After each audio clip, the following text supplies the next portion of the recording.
Hello friends, this is Hanigat from Cocoweave Coachings again. So in our journey of exploring what more an executive coach can do to become more flexible, more accountable, more connected with their team members, we are exploring the kind of important techniques or the important qualities that a coach can imbibe in himself or herself.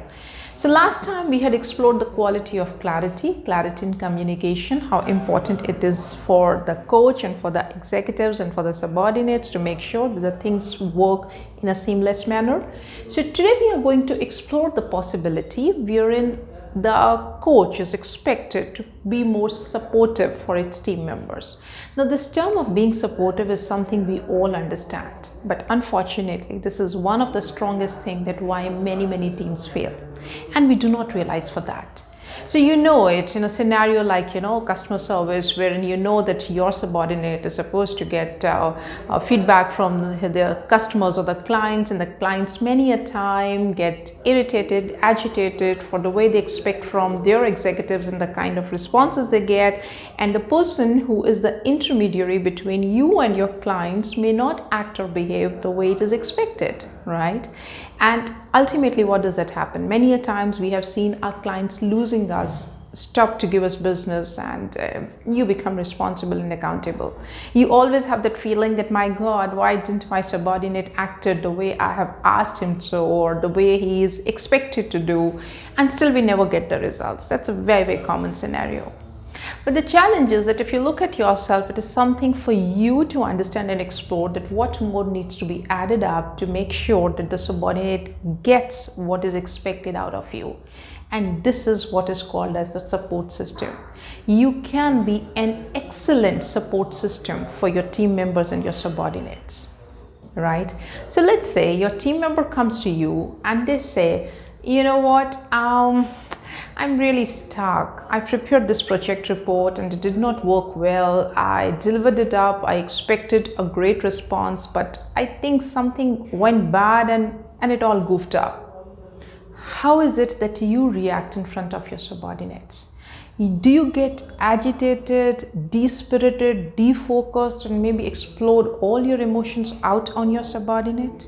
If that is what you do, then you also know that next time your subordinate is either not going to come upfront to you with the issue or the problem, or they'll try to carpet it up, or probably they'll say that we don't even take the responsibility in the first place. To avoid this scenario, it's important that you understand and try to give them something called as a psychological safety. So this support that we are talking about is more about the psychological safety that you create in your subordinates. So the same scenario, let's assume that your subordinate comes forward and he says, you know what, Terry, I made this report, I tried to work to the best of my abilities. Then when I presented, it didn't give me the kind of results that I was looking for. Now I just have got 3 days in between and I'm supposed to deliver, and I doubt if I'll be in a position to do that. So what would be your role is, let's take it with a growth mindset kind of an approach. You come forward and you say, oh, okay, so is it the same report that you're talking about wherein you were trying to explore different options and you were trying to see which one fits well? Oh yes, exactly. Thanks, you remember it.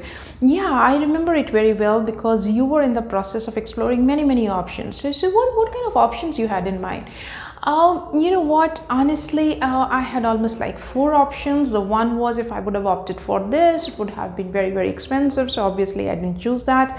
The other one would not have been so cost effective, I mean not be so expensive, but still the results would not be the one that we were looking for.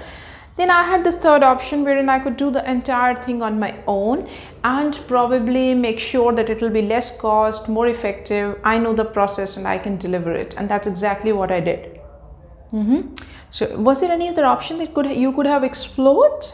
You as a coach could go ahead and ask this question to your subordinate, and it says, yeah, now when I'm sitting and thinking, I think you're right. I could have an option wherein I would have chosen that, me getting actively involved into the project, but at the same time I would have involved maybe 2 or 3 people more, so that some part of my work could have been delegated, and then I could take up the bits and pieces from other, put it together, and then present it to my BODs.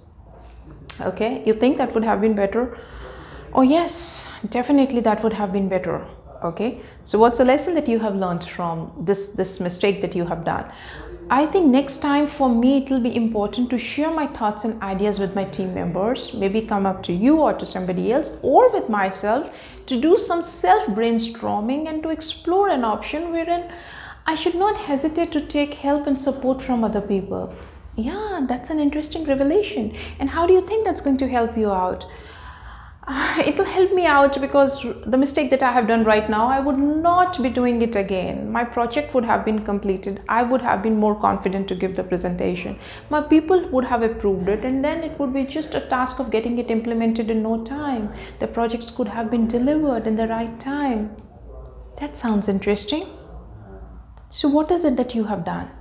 It's just that you changed your approach. It's just that you changed your mindset. It's just that instead of behaving in a conditioned manner, you started exploring your subordinate in a more conducive manner, in a more supportive manner. And all the solutions, all the answers came from your subordinate with an important learning as well. And then if there's something that you can add up, great, go ahead and do that. If there's something that you can do from now to the time that the project has to be delivered, because she did mention that she has got just 3 days with her. So if there's something more that can be added her, go ahead and explore that. If it works, super. If it doesn't, still, that's not a failure. That's just a learning. And that's the message they should take when they leave your room or your company. They should have those thoughts in their mind. Oh yes, I think she really helped me out.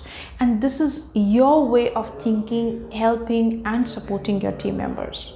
So guys, you know, retaining the employees is the #1 problem today, and recruiting the employees is the #2 problem today. So this problem of retention and recruitment can best be solved with your approach of being supportive to your team members. Right?